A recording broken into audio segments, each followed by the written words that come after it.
کون سی ایسی چیز ہے دنیا کی نعمت یا کوئی ایسی نعمت جو ہم امیجن کر سکتے ہوں جو ہم نے مانگی اور ہمیں نہ ملی ہو؟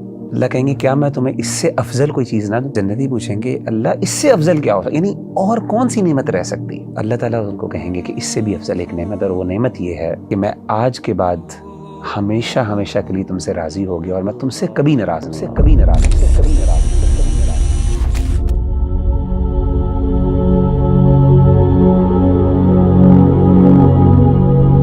ویرا بھائی، جیسے آپ کو پتا ہے کہ ہمیں ڈفرینٹ کالز آتی ہیں جنرل نمبر پہ کاؤنسلنگ کے حوالے سے، کویریز آتی ہیں، کویسچنز آتے ہیں. ایک جو فریکوینٹ کویسچن ہے جو ہم سے پوچھا جاتا ہے وہ یہ کہ ہم معاف کیسے کریں کسی کو. اور بہت زیادہ کیسز ہیں. مثال کے طور پر میں آپ کے ساتھ ایک کیس شیئر کرتا ہوں. وہ کیس یہ ہے کہ مجھے خاتون کی کال آئی اور انہوں نے کہا کہ میں اپنی ساس کو معاف نہیں کر سکتی. اور آپ بلیو کریں گے کہ وہ ساس اب دنیا میں نہیں ہے، وہ دنیا میں نہیں ہے، ان کو اس دنیا سے گئے ہوئے سال سے بھی زیادہ ہو چکا ہوا ہے.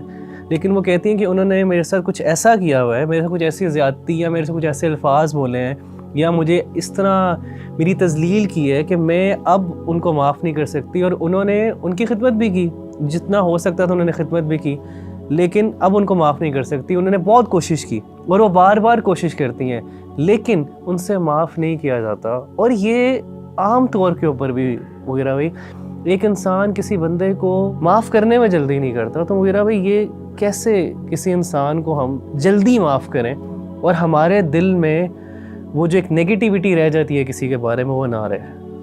میں سمجھتا ہوں کہ کسی بھی بندے کے لیے سب سے بڑی معاف کرنے کی جو موٹیویشن ہے نا وہ یہ ہونی چاہیے. اور میں سمجھتا ہوں اگر یہ موٹیویشن نہیں ہے اس کے لیے تو پھر اس سے بڑی موٹیویشن کیا ہو سکتی ہے کہ اس کو اللہ کہیں کہ اے میرے بندے تو میرے لیے معاف کر دے، اس کے بدلے میں تجھے معاف کر دوں گا. میں آپ کو ایک تھوڑا سا واقعہ سناتا ہوں، اس کو ذرا میں ریلیٹ کرتا ہوں کہ یہ بات کتنی بڑی ہے. حضرت ابوبکر صدیق رضی اللہ تعالیٰ عنہ کی زندگی میں ایک بہت بڑا سانحہ ہوا. آپ کی جو بیٹی ہیں سیدہ عائشہ رضی اللہ تعالیٰ عنہ ام المؤمنین، ہماری والدہ، ان پہ زنا کی تہمت لگی. ایک باپ کے لیے کتنی تکلیف دہ بات ہوگی، شادی شدہ بیٹی نبی کے گھر میں ام المؤمنین تہمت لگی، جھوٹی تہمت، کتنی تکلیف دہ بات ہوگی. اور زیادہ تکلیف دہ بات ربیع اللہ بھائی وہ اس لیے بھی تھی کیونکہ اگر صرف دشمن کرتا نا، صرف دشمن کی طرف سے ہوتی تو انسان چلیں تکلیف ہوتی ہے برداشت کر جاتا ہے، لیکن بعض اوقات جب اپنے لوگ شامل ہو جائیں ساتھ، اور اپنے صرف اپنے مراد مسلمان نہیں رشتہ دار بھی شامل ہو جائیں، انفارچونیٹلی کہ جب یہ تہمت لگی سیدہ عائشہ پہ تو کچھ مسلمان گنتی کے انہوں نے بھی غیر محتاط گفتگو کی اس حوالے سے. کچھ صحابہ سے غلطی ہو گئی. ظاہر ہے جب چیز معروف ہو جاتی ہے تو لوگ بعض اوقات غیر محتاط انداز میں بات کر لیتے ہیں اور پتہ نہیں چلتا کہ اس کے کانسیکوینسز کیا ہوں گے. تو اسی طریقے سے سیدنا ابوبکر صدیق رضی اللہ تعالیٰ عنہ کے نہ صرف مسلمان بلکہ اپنے رشتہ داروں میں سے کسی نے یہ بات کر دی. اور آپ امیجن کر سکتے ہیں کہ سیدنا ابوبکر صدیق کو تکلیف اس لیے بھی زیادہ بڑی کہ جس نے بات کی وہ آپ کی خالہ زاد بہن کے بیٹے تھے، یعنی بھانجے تھے. اور سیدنا ابوبکر صدیق ان کو منتھلی فائنینشیل ایڈ بھی کیا کرتے تھے، یعنی فائنینشلی ہیلپ کرتے ہیں. فیملی کے بندے ہیں، مسلمان ہیں، ام المومنین ہیں، نبی کے گھر والی ہیں، اور غیر محتاط بات کر دی. کتنی مشکل بات.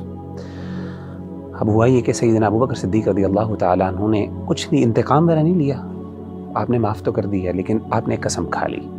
اور آپ نے قسم کیا کھائی؟ آپ نے کہا واللہ لا انفعه بنافعة ابدا، اللہ کی قسم آج کے بعد میں ان کے اوپر کچھ خرچ نہیں کروں گا. یعنی انہوں نے صرف یہ قسم کھائی کہ میں اس پہ خرچ نہیں کروں گا، کوئی انتقام نہیں لیا. اب ذرا دیکھیں کہ اللہ کی سیدنا ابوبکر سے ایکسپیکٹیشنز کیا ہیں. قرآن مجید کی آیت نمبر سورۃ النور کی آیت نمبر 22 اللہ نے نازل کی. آیت کیا ہے؟ وَلَا يَأْتَلِ أُولُو الْفَضْلِ مِنْكُمْ وَالسَّعَةِ أَنْ يُؤْتُوا أُولِي الْقُرْبَى وَالْمَسَاكِينَ وَالْمُهَاجِرِينَ فِي سَبِيلِ اللَّهِ، کہ تم میں سے وہ لوگ جن کو اللہ نے مال میں وسعت دی ہے، جو فضل والے ہیں، ان کو قسم نہیں کھانی چاہیے کہ وہ خرچ نہیں کریں گے. کن پہ خرچ نہیں کریں گے؟ وہ جو مہاجرین ہیں, جو مسکین ہیں, اور جو رشتہ دار ہیں. اور جن رشتہ دار سے غلطی ہوئی وہ مہاجر بھی تھے, مسکین بھی تھے, اور رشتہ دار بھی تھے. بات ابو بکر کے بارے میں ہو رہی ہے. تمہیں قسم نہیں کھانی چاہیے کہ تم ان کے اوپر خرچ نہیں کرو گے. تمہیں کیا چاہیے؟ تم سے رسپانس کیا ایکسپیکٹڈ ہے؟ ذرا یہ تو سنیے گا. فَلْيَعْفُوا وَلْيَصْفَحُوا, معاف کر دو, وَلْيَصْفَحُوا, اور درگزر کرو. یہ جو دو ورڈز ہیں نا, عفو, الصفح, یہ دو ورڈ ذرا اس پہ ذرا سمجھیں یہ ورڈز کیا ہیں.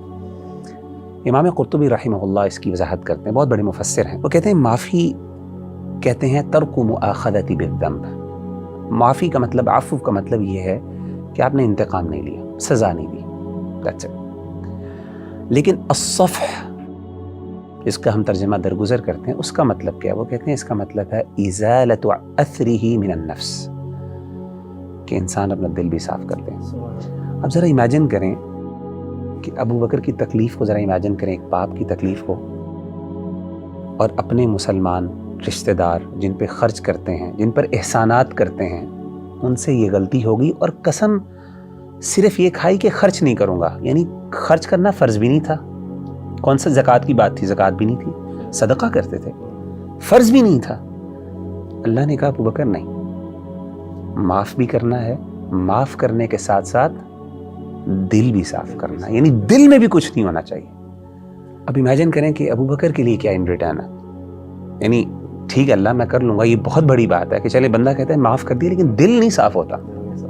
دل میں جو تکلیف اور وہ دل کا زخم جسے کہتے ہیں نا, وہ تو صرف جس کو لگتا ہے وہی محسوس کر سکتا ہے.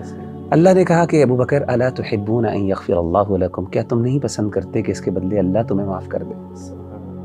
اچھا ربی بھائی, آپ نا ذرا اس بات پہ غور کریں. میں آپ سے ایک سوال کرتا ہوں, مجھے یہ بتائیے کہ سیدنا ابو بکر صدیق رضی اللہ تعالیٰ عنہ کیا کوئی بہت گناہ گار آدمی تھے؟ نبی کے بعد ابو بکر صدیق رضی اللہ تعالیٰ اس امت میں سب سے بہترین, اللہ معاف کرے, کیا کوئی ان سے بڑا گناہ, کوئی چوری, کوئی شراب, کوئی اس طرح کی غلطیاں ہوتی تھیں؟ بالکل. آپ مجھے بتائیں ان کے لیے معافی کی موٹیویشن کیا ہے؟ یعنی کوئی مجھ جیسا گناہ گار ہو تو وہ اس کے لیے تو معافی کہ جی سارے گناہ معاف ہو جائیں گے, تم اس کو معاف کر دو, اس کے لیے تو موٹیویشن سمجھ آتی ہے.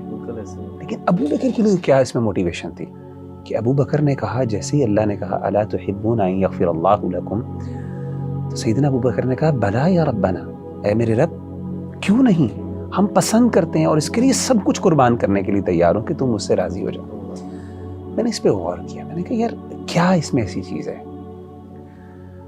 تو مجھے اس بات کا احساس ہوا کہ یہ جو اللہ کی رضا اور اللہ کی جو معافی ہے اور اللہ کی خوشنودی ہے نا, اس کی لذت کا احساس نا یہ بہت کم لوگوں کو ہوتا. آپ کو پتہ ہے, حدیث سناتا ہوں آپ کو, نبی صلی اللہ علیہ وسلم نے فرمایا کہ جب اہل جنت جنت میں چلے جائیں گے نا, تو پھر اللہ تعالیٰ اپنے جنتیوں سے کہیں گے یا اہل الجنہ, اے جنتیوں کچھ چیز چاہیے تمہیں؟ تو جنتی کہیں گے اللہ کون سی ایسی چیز ہے دنیا کی نعمت یا کوئی ایسی نعمت جو ہم امیجن کر سکتے ہوں جو ہم نے مانگی اور ہمیں نہ ملی ہو. اللہ کہیں گے کیا میں تمہیں اس سے افضل کوئی چیز نہ دوں؟ جنتی پوچھیں گے اللہ اس سے افضل کیا ہو, یعنی اور کون سی نعمت رہ سکتی؟ تو اللہ تعالیٰ ان کو کہیں گے کہ اس سے بھی افضل ایک نعمت, اور وہ نعمت یہ ہے احل علیکم رضوانی فلا اسخط علیکم بعدہ ابدا, کہ میں آج کے بعد ہمیشہ ہمیشہ کے لیے تم سے راضی ہو گیا اور میں تم سے کبھی ناراض نہیں ہوں گا. یہ دو بڑے انعامات ہیں. یعنی جنتی جو جنت کی خوشیاں اور جنت کی نعمتیں اپنی جگہ پہ, لیکن دو ایسے انعامات ہیں جو اللہ کی, جسے کہتے ہیں نا ایک اسپیشل گفٹس جو اللہ کو ملیں گے, کہ اللہ کا دیدار ہے, اور دوسرا یہ اللہ کا گفٹ ہے کہ اللہ کہے گا میرے بندے میں ہمیشہ ہمیشہ تجھ سے راضی ہو گیا. اس وقت اہل جنت کو احساس ہوگا کہ جو اللہ کا راضی ہونا یہ کتنی بڑی نعمت ہے. آج ہم شاید نہیں کر سکتے. اصل میں ابو بکر کو وہ احساس ہو گیا, اتنے با کردار آدمی ہے لیکن وہ اتنے ہی احساس ہے اس بارے میں. ربی اللہ بھائی, میں سمجھتا ہوں کہ one of the major reasons why ہم کیوں نہیں لوگوں کو معاف کرتے ہیں, ہمیں لگتا ہے شاید معاف کرنے سے نا ہم چھوٹے ہو جائیں گے. انا کا مسئلہ ہے نا, یعنی لوگ کیا کہیں گے, یار انتقام نہیں لے سکا, بیچارہ مجبور تھا, کمزور آدمی تھا. کیونکہ نیچرلی وہ بیچارہ کمزور ہوتا ہے وہی انتقام نہیں لیتا، لیکن جس کے پاس اختیار ہوتا ہے زیادہ، وہ اللہ معاف کرے اس کو ایسی جگہ پہ پہنچا کے آتا ہے کہ وہاں پہ ہم امیجن نہیں کر سکتے۔ نبی صلی اللہ علیہ وسلم کی ایک اور حدیث میں آپ نے 3 دفعہ قسم کھائی، 3 باتوں پہ آپ نے قسم کھائی، واللہ والذی نفسی بیدی، اس ذات کی قسم جس کے ہاتھ میری جان۔ امیجن کریں کہ نبی صلی اللہ علیہ وسلم قسم کھا رہے ہیں صحابہ کے سامنے۔ 3 باتیں کیا تھی؟ آپ نے پہلی چیز کہا ما نقصت صدقۃ من مال، پہلی بات آپ نے قسم یہ کھائی کہ صدقے سے کبھی مال کم نہیں ہو۔ اور دوسرا آپ نے کہا، آپ نے قسم کھا کے کہا، آپ نے کہا کہ تم میں سے کوئی بندہ اگر اس پہ کوئی زیادتی کرے اور وہ صرف اللہ کے لیے معاف کر دے تو یاد رکھو اللہ اس کو عزت میں بڑھا دیتے ہیں، الا رفعہ اللہ عزا، یہ حدیث میں الفاظ۔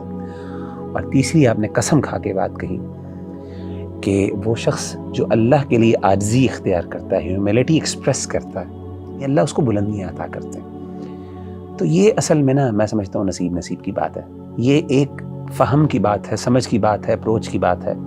اگر انسان اس انداز سے اور زاویے سے سوچنا شروع کر دے، میرا خیال ہے انسان کا دل بڑا ہو جاتا ہے۔